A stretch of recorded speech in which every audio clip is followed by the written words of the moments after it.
Okay, start with home. ఎవరితో? హర్షవర్ధన్ గారు. హర్షవర్ధన్ గారితో. హర్షవర్ధన్ గారు బిజీ యాక్చువల్లీ. హాయ్ హర్ష గారు ఇక్కడ. హాయ్ అండి. హాయ్. సో ఎలా ఉన్నారు? ఫైన్. బాగున్నారా సార్? సో ఇప్పుడు దాకా మీరు చేసిన రోల్స్లో చూసుకుంటే మీరు అన్ని పాత్రలు చేశారు, ఏది వదిలిపెట్టలేదు. సో ఇది కొంచెం మిక్స్డ్గా కనిపిస్తుంది. మీ క్యారెక్టర్ గురించి కొంచెం వివరణ ఏమన్నా ఇస్తారా? డెఫినెట్గా అండి. అంటే ఏదైనా కొత్తగా చేయాలన్న తపన ఏ యాక్టర్కైనా ఉంటుంది, అలాగే నాకు ఉండేది. అది కేవీఆర్ గారు వచ్చి నాకు చెప్పినప్పుడు నేను చాలా, అంటే ఫస్ట్ నేను చాలా నార్మల్గానే వింటున్నా, చెప్పాను కదా ఇందాక, చాలా సీరియస్ క్యారెక్టరు. ఆయన దొరసాని లాంటి ఫిల్మ్లో నేను చేయలేకపోయినా నా బాధ తీరిపోతుంది అనుకున్నాను. నేను వచ్చి కామెడీ అనేసరికి కామెడీ చాలా చేశాను కదా అన్న ఫీలింగ్తో విన్నా. కానీ ఎంత కొత్తగా ఉంటుందన్నది నిజంగా నాకు యూజ్ చేసిన డైలెక్ట్ కానీ. చాలా ముఖ్యమైన విషయం ఏంటంటే, నన్ను చాలా ప్లేసుల్లో ఆయన కరెక్ట్ చేస్తున్నప్పుడు నాకు అర్థమయ్యేది కాదు. నాకు నేను బాగానే చేస్తున్నాను కదా అంటే, అలా కాదు ఇలా అని చెప్పి చాలా పర్టికులర్గా అడగటం నాకు చాలా కొత్తగా అనిపించింది. అలా ఎవరు యూజువల్గా చెప్పరు, జస్ట్ బికాజ్ నేను అంటే బీటన్ ఇది కాబట్టి. కానీ ఎంత వెరైటీగా ఉంటుందన్నది నేను డబ్బింగ్కి వెళ్ళిన తర్వాత నాకు అర్థమైంది, అతను తీసుకున్న కేర్ ఇదా అని. చాలా ప్లేసులు నాకు ఆయన చెప్పింది ఇంకా బాగా రీచ్ అయ్యి ఉంటే బాగున్నాను అన్న ఫీలింగ్ కూడా కలిగింది. ఎందుకంటే కొత్తగా ఏదైనా ట్రై చేసేటప్పుడు అంటే చాలా త్వరగా అబ్జర్వ్ చేసుకోవటం అనేది ఆర్టిస్ట్కి ఉండాల్సిన ముఖ్యమైన లక్షణం. So I'm very glad that he gave me such wonderful opportunity. So నా గురించే కాదు, మీరు నా గురించి అడిగారు కాబట్టి చెప్పాను. కానీ ఈ సినిమాలో చేసిన ప్రతి ఒక్కళ్ళు, సూర్య అయితే నాకు పెద్ద షాక్ ఏంటంటే, కొత్త అబ్బాయి ఎలా ఉంటుంది ఏంటో అనుకున్నప్పుడు క్లైమాక్స్లో ఒక సీన్ ఉంటుంది, అది చాలా ఆల్మోస్ట్ 2 pages డైలాగ్స్ ఉంటాయి అనమాట. అది ఎన్నో వేరియేషన్స్ ఉంటాయి. అవన్నీ మనకి డిఫరెంట్ కట్స్ కావాలి కాబట్టి 4-5 యాంగిల్స్లోని టేక్స్లోని చేశారు. కానీ చేసే ప్రతి యాంగిల్లో ప్రతి కెమెరాలోనే చాలా వితౌట్ ఎనీ పాజ్ హెసిటేషన్ ఎంతో కాన్ఫిడెంట్గా చేయటం అనేది, I think that credit goes to director again. ఎందుకంటే అటువంటి ప్రిపరేషన్ యాక్టర్కి ఇవ్వటం అనేది చాలా ముఖ్యమైన విషయం. Thank you very much sir. Thank you for asking wonderful question. ఈ విధంగా అతనికి నేను మళ్ళీ థ్యాంక్స్ చెప్పుకునే అవకాశం దొరికింది. Thank you. పాయల్ గారు, so first of all congratulations. Thank you so and much. welcome as a producer to the industry ki. Thank you, and ela anipichindi producer బాధ్యతలు, taking all this, how you feel actually? Everything is new for you. Yes, for this yes. time. Of course, everything is new for me, and the experience being of being a producer is definitely different. It is not easy. I mean, when I thought we are making a movie, I thought everything is going to be easy, because when we see movie, we see the out product. We never see what's going behind it. So I thought it's going to be easy, and it's all about glam and everything. But the efforts that you need to put in, the inni mandallo meer okkate producer ga nilchoni anni handle cheyalante, it's not easy. But it's fun. I don't say that, Did you face any challenges? No, I mean, not challenges like that, because everything, our shooting, touchwood, went very smooth, very nice. There was nothing as a challenge, but yeah, there's a mental stress that is, behind there's a next schedule tomorrow, and we have a mental stress going on, ki ela jarugtado ani. But otherwise, I think it was a beautiful journey of my first movie. I couldn't think better than this. Wow. So director garu, sir, like ముందు మీ movie చూసుకుంటే దొరసాని కానీ, అది story కూడా చాలా డిఫరెంట్గా ఉంటుంది. And అందరూ చెప్తున్నారు ఇది మీరు ఒక డిఫరెంట్ కామెడీ జోన్లో తీసుకొచ్చారు అని చెప్పేసి. సో మీరు అప్పుడు ఆ సినిమా తీసుకున్న it was like cast new a అన్నారు, ఇప్పుడు కూడా it was like cast new a ఉన్నారు. Why you are choosing only new cast తోటే వెళ్దాము అని అలా డిసైడ్ అయ్యి ఎలా వెళ్తున్నారా, లేదంటే సీనియర్ కాస్ట్ ఎవరైతే ఉన్నారో మెయిన్ లీడ్స్ కింద హీరోస్, పెద్ద పెద్ద హీరోస్ తోటి ఎందుకు ట్రై చేయలేదు అనేది నా క్వశ్చన్. ఎస్, అది యాక్సిడెంటల్గా జరిగిందని చెప్పొచ్చు. యాక్చువల్గా ఫస్ట్ ఫిలిం దొరసానికి కొత్త యాక్టర్స్ కావాలి, ఆ స్టోరీ వరల్డ్కి న్యూ యాక్టర్స్ అయితేనే వర్కౌట్ అవుతుంది. అందులో నుంచి ఆనంద్ దేవరకొండ, శివాత్మిక ప్లేస్ అయ్యారు. అది అమేజింగ్గా వర్కౌట్ అయింది. తర్వాత వేరే స్క్రిప్ట్ మీద వర్క్ చేస్తున్నాను నేను, ఒక హీరోకి, పెద్ద హీరోకి వర్క్ చేస్తున్న టైంలో ఒక కరోనా ఆ టైంలో జరిగి కొంచెం డిలే అయింది. ఈలోగా సూర్య ఒకరోజు అన్న ఒక ఐడియా ఉంది నా దగ్గర, వినిపిస్తాను, మీ ఒపీనియన్ చెప్పండి అన్నట్టు. అంతకంటే ముందున్న పరిచయంతో చెప్తే ఒక కాఫీ షాప్లో కూర్చొని ఒక 2-3 అవర్స్ నేరేట్ చేశాడనమాట. సో అందులో నేరేట్ చేస్తే ఇది సినిమాగా మారే స్క్రిప్ట్, అంత ఎనర్జీ ఉంది, ఇది అంత ఎంటర్టైనింగ్గా ఉంది, సక్సెస్ఫుల్ అవుతుంది అని ఫీల్ అయ్యా ఆ చెప్తున్న ఐడియాకి. దాంట్లో నుంచి సరే ఓకే చెప్పావు, బాగుంది స్క్రిప్ట్, ఏంటి అని అంటే ఇది నేను చేయాలనుకుంటున్నాను అంటే నాకు షాక్ అయిందనమాట. తను ఎక్కడో తను మైండ్లో పెట్టుకొని చెప్పాడు అనే సెన్స్లో. తర్వాత ఓకే మరి ప్రొడ్యూసర్ అన్నాను, ప్రొడ్యూసర్ కూడా ఉన్నారు అని చెప్పడం జరిగింది. అందులో నుంచి మీరు డైరెక్ట్ చేస్తే బాగుంటుందన్న నేను అట్లా కోరుకుంటున్నాను అని అంటే ఇంకా దాంట్లో నుంచి అట్లా షేప్ అప్ అయ్యి దాన్ని ఆ స్క్రిప్ట్ని డెవలప్ చేసేసి అలా జరిగిందనమాట. అంటే అది కంపోజ్ అయింది, నేను చూస్ చేసుకోవాలి అనుకునేది కాదు. నా ఎదురుగా వస్తే అదొక మంచి ఆపర్చునిటీ, బెస్ట్ స్క్రిప్ట్ అయినప్పుడు దాన్ని స్కిప్ చేయాల్సిన అవసరం ఏంటి, టైం వేస్ట్ అవుతుంది కదా అని చెప్పేసి నేను తొందరగా చేయొచ్చు అనుకున్నాను. బట్ దీనికి కూడా ఒక 20 months వెళ్ళిపోయింది. But very happy. అంటే కొత్త యాక్టర్స్తో కొన్ని ఇబ్బందులు ఉన్నా కూడా కొన్ని కంఫర్ట్స్ కూడా ఉంటాయి డైరెక్టర్కి, వాళ్ళు ఎక్కువ టైం ఇస్తారు కదా. సో అదంతా ఆ కంఫర్ట్ ఉంది. అల్టిమేట్గా ఇప్పుడు మీరు రేపు సినిమా చూస్తే ఫస్ట్ 5-10 minutes కొత్త యాక్టర్స్ అనిపిస్తుందేమో, కానీ ఆ తర్వాత ఆ స్టోరీ వరల్డ్లోకి అయిన తర్వాత మనకు ఆ ఫీలే ఉండదు. యాక్సిడెంటల్గా జరిగింది బేసికల్గా చెప్పాలంటే. హీరో సార్ ఇటు చూడు. కంగ్రాట్స్, మా ఫ్రెండ్ కొడుకు హీరో అవుతున్నందుకు చాలా ఆనందంగా ఉంది. అయితే ఇప్పుడున్న జనరేషన్లో చాలామంది యూత్ హీరోలు వస్తున్నారు. ఈ కథ చెప్పిన తర్వాత మీకు మీరు ఎలా మోల్డ్ చేసుకోవాలని మిమ్మల్ని మీరు ఎలా మార్చుకున్నారు, ఎంత కసరత్తు చేశారు?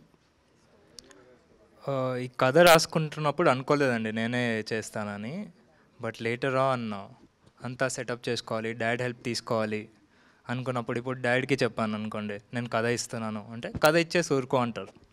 ఇప్పుడు నేను చేసుకుంటే ప్రతిదీ వెనకాల ఉండి సప్లై చేయడం కానీ అట్లీస్ట్ సపోర్ట్గా ఉంటారు, దగ్గరుండి చూసుకోవచ్చు అన్నట్టు ఐ థాట్. అండ్ చాలా కష్టపడ్డాను. It's not easy to be an actor and to be in the film industry. It's not very easy.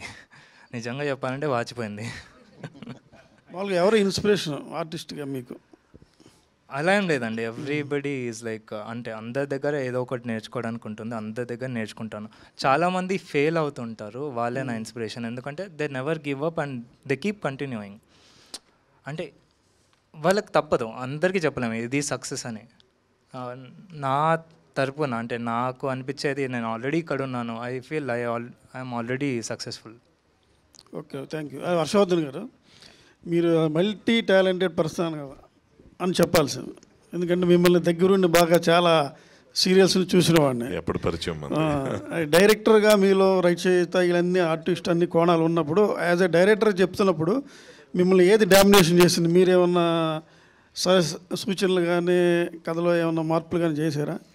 అది యాక్చువల్గా స్వతహాగా నాకు ఆ గుణం ఉందండి. అదేంటంటే దూరిపోయి ఏదేదో ఆలోచించి మాట్లాడుతూ ఉంటాను. అయితే బేసిక్ ఏంటంటే ఆ అవసరం నాకు ఫస్ట్ డే నుంచి కూడా కనిపించలే.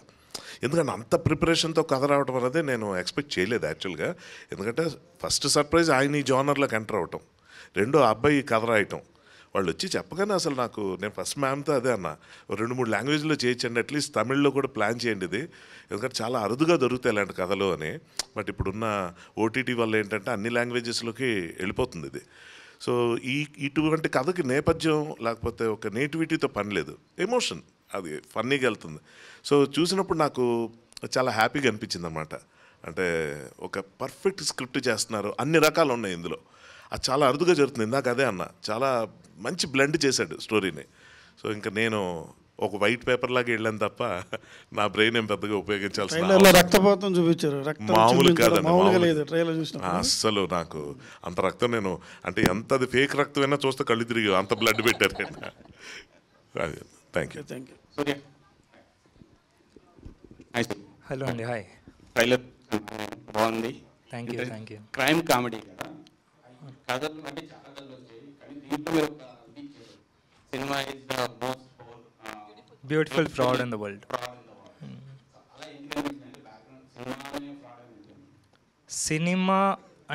సినిమా ప్రపంచం అనేది ఒక అబద్ధం. నిజం చెప్పాలంటే ప్రాక్టికలీ స్పీకింగ్ మనం చేసేదంతా అబద్ధం. కాకపోతే we're trying to entertain people whatever we do. So it's a beautiful fraud. Which is not wrong. అందమైన అబద్ధం అందమైన అబద్ధం. వర్డ్ని కానీ సినిమా కంటే అందమైనది ఏముంటుందండి? మీరు చెప్పండి. ఇప్పుడు థియేటర్కి వెళ్తాడు, సినిమా కంటే ఏడిపిస్తుంది అది, దానికంటే అందమైనది ఏముంటుంది? బట్ బయట ఎవరైనా ఏడుస్తుంటే బాధ వేస్తుంది, బట్ సినిమా చూస్తుంటే అది ఒక వేరే ఆనందం కదండి. So I thought it will be the best tag line. అంటే డైరెక్టర్ గారు కూడా విన్నారు ఆ ట్యాగ్ లైన్ అండ్ ఈ సపోర్ట్, ఇది చాలా బాగుంటుంది. అంటే కథ కొంచెం సినిమా బ్యాక్డ్రాప్లో ఉంటుంది, క్యారెక్టర్ కొంచెం సినిమా బ్యాక్డ్రాప్లో ఉంటుంది కాబట్టి మేము ఆ ట్యాగ్ లైన్ యూస్ చేస్తాం. మీరు సినిమా చూస్తే అర్థమైపోతుంది ఈ ట్యాగ్ లైన్ ఎందుకు పెట్టాం అనేది. ఎస్,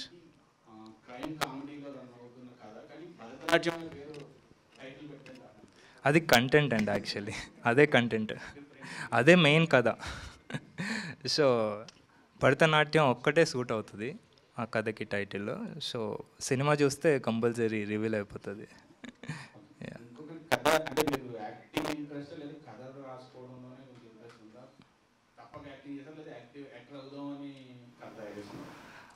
కథ తయారు చేసుకున్నప్పుడు నేను అనుకోలేదండి. As a writer I thought I'll go forward, but అనుకోకుండా సిచ్యువేషన్స్ ఉంటాయి, మీకు కూడా తెలుసు ఇండస్ట్రీ కష్టాలు. సో తిరిగి నా స్ట్రగుల్స్ నాకు ఉంటాయి. మీరు మా ఫాదర్కి మీరు అందరూ తెలిసినా కానీ నా స్ట్రగుల్స్ నాకు ఉంటాయి. అంత ఈజీగా సర్వైవ్ అవ్వలేము, ముందుకు వెళ్ళలేము. సో నా కథ నేనే చేసుకోవాల్సి వచ్చింది బేసికల్గా. To stand in like to come in to the films I had to do my own story. రీసెంట్గా ఉన్న కొంతమంది టాలెంటెడ్ హీరోలు కూడా వాళ్ళ కథ వాళ్ళే రాసుకుంటున్నారు, అలాంటిది ఏదైనా తీసుకున్నారు లేదా ఎలా? అంటే వాళ్ళు ఎప్పటికైనా ఇన్స్పిరేషన్ అండి. చాలామంది అడిశేష్ గారు ఉన్నారు, సిద్ధు జొన్నగడ్ల గారు ఉన్నారు, Naveen Polishetty, Vishwaksen is directing films and like lot of people are there. వాళ్ళు చాలా టాలెంటెడ్ అండ్ వాళ్ళు ఒక స్కోప్ని సృష్టించారు. Like they opened a pathway for new people. So వాళ్ళు ఎప్పటికైనా ఇన్స్పిరేషన్గానే ఉంటారు. సో అనుకోకుండా నేను కూడా అదే పాత్వేలో వచ్చినందుకు I thank those people. Thank you. Hello KVR గారు.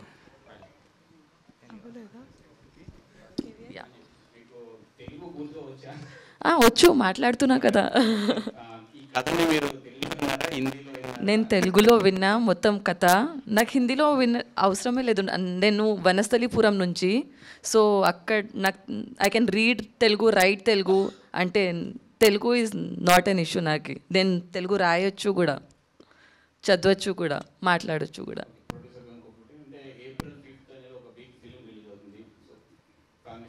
Yes sir, yes sir. అది content different, Family Star content different, మా కంటెంట్ డిఫరెంట్. ఇది కామెడీ జెనరేలో వస్తుంది, థ్రిల్లర్ క్రైమ్లో వస్తుంది, దాని జెనరే డిఫరెంట్. సో కొందరు ఉంటారు వాళ్ళకి ఫ్యామిలీ మూవీస్, లేకపోతే ఆ ఫ్యామిలీ స్టార్ నాకు తెలీదు, it is about family or what అని పేరుతో నేను వెళ్తున్నా, ఫ్యామిలీ గురించి ఉండొచ్చు అని. మాది entirely different story. So people choice కదా అది, వాళ్ళు ఏ మూవీ ప్రిఫర్ చేస్తారు, రెండు చేయొచ్చు, లేకపోతే యూనో మన ఇంట్రెస్ట్ పైన. Specially mass public I think వాళ్ళకి కామెడీ, థ్రిల్, క్రైమ్ ఇవన్నీ కొంచెం ఎక్కువ అట్రాక్ట్ చేస్తాయి. సో కాంపిటీషన్ ఉంది obviously, that's Vijay Deverakonda, not and small actor, but god పైన ట్రస్ట్ కూడా ఉంది. Thank you sir. హర్షవర్ధన్ గారు ఇక్కడ కత్తి నరుకుతున్నప్పుడు టీజర్లో, అంటే ఒకళ్ళు నరుకుతున్నప్పుడు మాకు ఎందుకు యానిమల్ పార్క్లో రణబీర్ కపూర్ గారు నరుకుతున్న కసి కనిపించింది. సస్పెన్స్ లీక్ చేశారు, కసి కనిపించింది అన్న. అంటే ఇంప్రవైజ్ చేశారా లేకపోతే మీ ఓన్గా ఏమన్నా? అదేం లేదండి, అది నిజంగా మనిషిని పడవలేదు నేను. అదే లేదు, అంటే ఊపుతో లేదు, అదంతా ప్లాన్డే. ఇంకా ఆయన కింద నుంచి బ్లడ్ చిమ్ముతా ఉంటే నాకే కళ్ళు తిరిగేవి, చాలండి అనేవాడిని. హోలీ పండగలా ఉంది నాకు. దిల్సుఖ్ నగర్ దివాకర్ క్యారెక్టర్ పేరు వినగానే నాకు అసలు తెలంగాణ స్లాంగ్లో మాట్లాడించడం, such wonderful care he has taken. Ya heroine గారు. కేవీఆర్ గారు హాయ్. ఐఎమ్ బబిత. అయితే ఇప్పుడు చాలా సినిమాలు వస్తున్నాయి అండ్ డిఫరెంట్ జోనర్స్లో కూడా ప్రేక్షకులు ప్రతి దాంట్లో కొత్తదనాన్ని కోరుకుంటున్నారు. ట్రైలర్ అయితే చాలా ఇంట్రెస్టింగ్గా ఉంది, బట్ స్టిల్ ఆడియన్స్ థియేటర్కి వచ్చి చూడడం అనేది ప్రాక్టికల్గా మీరు ఎంత రాసుకుంటున్నా చేస్తున్న టైంలో మీకు కాన్ఫిడెన్స్ ఉన్నా కూడా ఇప్పుడున్న ఆడియన్స్ ప్రతి దాంట్లో ప్రతి జానర్లో కొత్తదనం కోరుకుంటున్నారు కదా. సో అట్లాంటి ఆడియన్స్ థియేటర్కి వచ్చి చూడాలి అనుకుంటే వన్ థింగ్ ఏం చెప్తారు భరతనాట్యం గురించి? ఇలాంటి ఐడియాతో సినిమా రాలేదు మన దగ్గర. అదొక కొత్త ఎక్స్పీరియన్స్ ఇస్తుంది ఒకటి. రెండోది, ఆడియన్స్ ఆడిటోరియంకి వచ్చి ఏదైతే ఎక్స్పెక్ట్ చేస్తారో ఆ కొత్త ఐడియా దానిలో ఉంది. సో వాళ్ళకి కావాల్సిన ఎంటర్టైనింగ్లో ఉంది. సో దానివల్ల ఏ రకమైన డిసప్పాయింట్మెంట్స్ ఉండవు. వచ్చిన తర్వాత హ్యూజ్గా లాఫింగ్ ఉంటుంది. సో కొత్త కంటెంట్. సో డెఫినెట్లీ వర్కౌట్ అవుతుందని నమ్ముతున్నాం. అంటే ట్రైలర్స్ చాలామంది అంటే ఇది ఇట్లా జరిగింది కూడా, ట్రైలర్స్ చూసి ట్రైలర్ చాలా బాగుంది అని చెప్పి ట్రైలర్ మీద హోప్ పెట్టుకొని థియేటర్స్కి వెళ్ళిన తర్వాత కూడా డిసప్పాయింట్ అయ్యే ప్రేక్షకులు ఉన్నారు. సో అందుకనే అడుగుతున్నాను. సో ఏంటి మనం కొత్తగా ఏం చూడబోతున్నాము అనేది వన్ పాయింట్లో చెప్పాలి అంటే ఏం చెప్తారు? ఏం లే, ఒక క్రైమ్ వరల్డ్లోకి ఒక ఇన్నోసెంట్ ఫెల్లో పెడితే వాడు ఎలా సర్వైవ్ అయ్యి బయటికి వచ్చాడు ఒక పాయింట్. రెండోది, చుట్టూన్న ఒక 4-5 క్యారెక్టర్స్ కూడా మనం వేరుగా డీల్ చేయడం జరిగింది. ఇప్పుడు హర్షవర్ధన్ గారిని తీసుకుంటే ఫర్ ఎగ్జాంపుల్, ఆయన ఇప్పటివరకు చేసిన సినిమాలు వేరుగా ఉంటాయి, ఆయన క్యారెక్టర్స్ ఇందులో వేరుగా ఉంటుంది. అంటే ఇక నుంచి ఆయనను వేరుగా చూడడానికి పాసిబిలిటీ ఉంటుంది. అంత ఇంపాక్ట్ క్రియేట్ చేసే క్యారెక్టర్ అది కొత్తగా ఉంటుంది, దానికోసం చూడొచ్చు. అలాగే వైవహర్ష గారిది అంటే హీరోకి ప్యారలల్గా అంత ఎనర్జీతో సినిమానంతా తీసుకెళ్ళి పిల్లలైతే ఇట్లా పగలబడి నవ్వుతారు. అంత ఎనర్జీతో అవుట్ అండ్ అవుట్ స్టార్టింగ్ నుంచి ఎండింగ్ వరకు అదొక క్యారెక్టర్. అజయ్ ఘోష్ గారు ఇట్లా ప్రతి క్యారెక్టర్ కూడా చాలా ఎంగేజ్డ్గా ఉంటూ వాళ్ళు ఇదివరకు సినిమాలో చేసిన క్యారెక్టర్స్ కాకుండా ఇందులో అది బ్రేక్ చేస్తూ కొత్తగా డిజైన్ చేయడం జరిగింది. అది డెఫినెట్లీ మంచి కొత్త ఎక్స్పీరియన్స్ ఇస్తుంది ఆడియన్స్కి. ఇదంతా కూడా మళ్ళీ ఎంటర్టైనింగ్లోనే మనం నవ్వడానికి ఉద్దేశించింది. క్యారెక్టర్స్ చాలా సీరియస్, వాళ్ళకు వచ్చిన క్రైసిస్, వాళ్ళకి ఎదురుపడుతున్న సిచ్యువేషన్స్లోంచి వాళ్ళు చాలా సీరియస్గా బిహేవ్ చేస్తుంటారు. కానీ ఆ సిచ్యువేషన్స్ మనకు నవ్వించేలాంటి, ఇప్పుడు క్రైమ్, డార్క్ కామెడీ, ఈ కైండ్ ఆఫ్ ఫిలిమ్స్ ఉంటాయి కదా, వాళ్ళు ఏం నవ్వించారు కానీ మనకు నవ్వొస్తూ ఉంటుంది. ఆ kind of dark comedy. Harshavardhan garu sir, మీరు మల్టీ టాలెంటెడ్, ఇందాక అన్నట్టు చాలా మల్టిపుల్ షేడ్స్ ఉన్న రోల్స్ అన్నీ కూడా ఈజీగా చేసేస్తారు.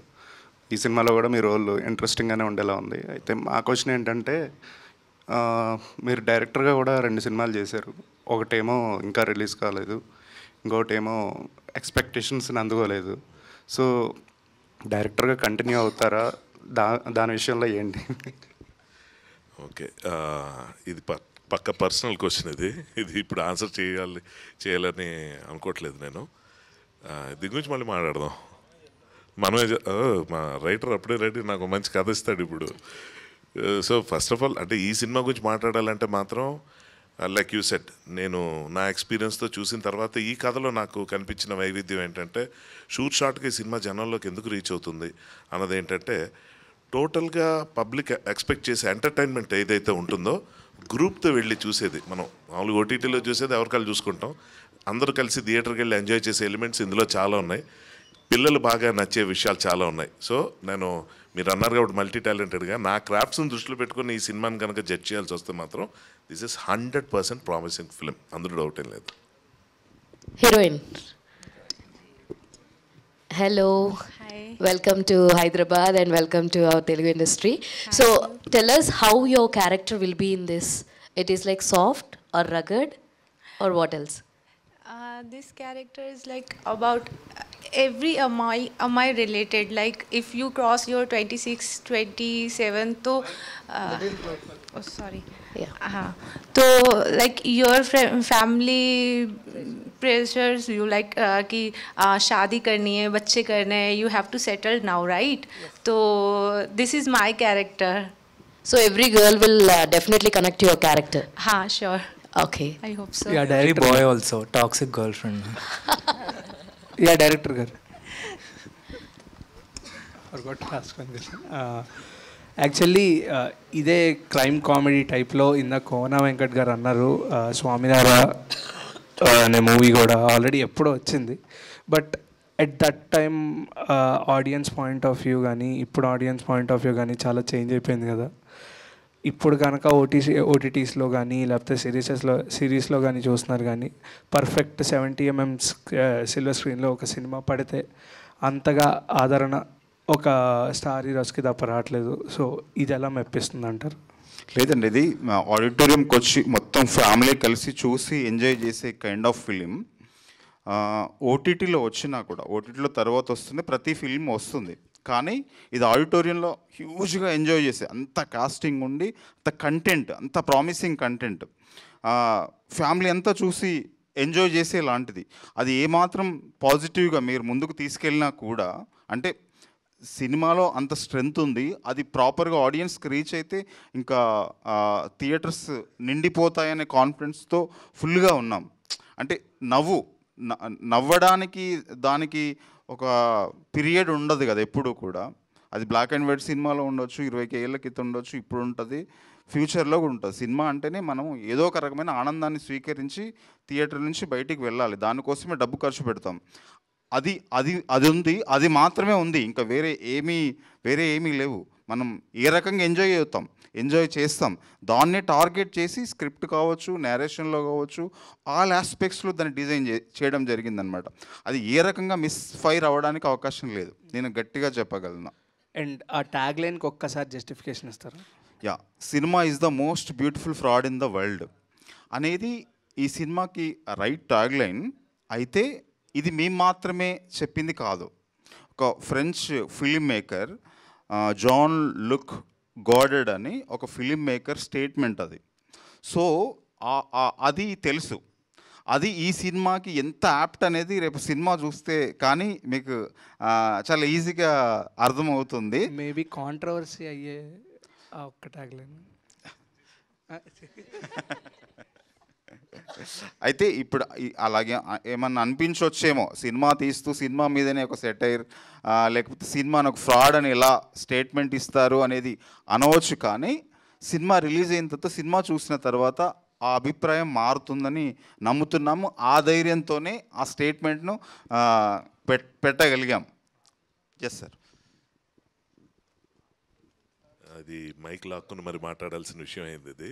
అంటే యాక్చువల్గా మనకి కొన్ని ఉంటాయి, అది ఎలా అంటే ఇప్పుడు అందాల రాక్షస అంటాం, రాక్షస అందంగా ఉండడం ఏంటి కదా, అందమైన అబద్ధం అంటాం. సో ఏంటంటే ఒక అబద్ధాన్ని అందంగా చెప్తున్నాం, ఫ్రాడ్ అంటే నెగిటివ్ సెన్స్ అవ్వక్కర్లా, అందమైన అబద్ధం లాంటిది ఇది. కరెక్ట్గా చెప్పానా? Thank you. మైక్ లాక్కున్నందుకు. అందరూ ఒకలా ఆలోచించరు కదండి, అందరూ ఒకలా ఆలోచించరు. కరెక్ట్, అందుకే మీరు ఈ క్వశ్చన్ అడిగారు, ఆ క్వశ్చన్ నుంచి ఆన్సర్ వచ్చింది. నిజంగా దాన్ని ఎక్స్ప్లెయిన్ చేసుకునే అవకాశం మీరు ఇచ్చారు. సో అందుకే మైక్ నేను లాక్కోవాల్సి వచ్చింది.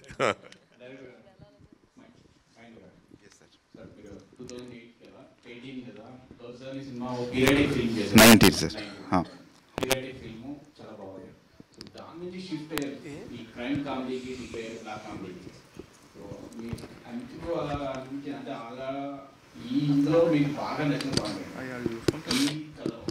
క్రైమ్ వరల్డ్లో ఒక లాఫ్ జనరేట్ అవుతుంది, అది నాకు ఇంట్రెస్టింగ్ అండ్ ఈ సినిమా చేయడానికి డ్రైవింగ్ ఫోర్స్ అది. Okay, thank you so much. అది ఆ సైగా నాకు ఇంకో క్వశ్చన్ ఉందన్నట్టు అడిగినట్టు అనిపించింది. Okay, so thank you so much and wish you good luck. 5th April వచ్చేస్తుంది భరతనాట్యం మనందరినీ ఎంటర్టైన్ చేయడానికి. డెఫినెట్గా హాట్ సమ్మర్లో కూల్ ఫిల్మ్ అని చెప్పి ఇందాక హర్ష చెప్పడం జరిగింది. మరి హ్యాపీగా నవ్వుకోవడానికి, ఎండ నుంచి తప్పించుకొని ప్రశాంతంగా ఎంటర్టైన్ అవ్వడానికి ఒకే ఒక ప్లేస్ అనమాట April 5th భరతనాట్యం. సో వెళ్ళండి, చూడండి అండ్ బిగ్గెస్ట్ సక్సెస్ని ఇవ్వండి. And thank you so much media for your questions and thank you so much media for your support. And ఈ చిత్రాన్ని ప్రేక్షకుల వరకు సక్సెస్ఫుల్గా మీరు చేరిస్తే ప్రేక్షకులు ఆ సక్సెస్ని వీళ్ళ వరకు మళ్ళీ చేర్చాలి అండ్ చేరుస్తారని గట్టి నమ్మకంతో కంగ్రాచులేషన్స్. ఇలా so thank you so much. Today's event by UV Media and this is Geeta Bhagat signing off. Thank you.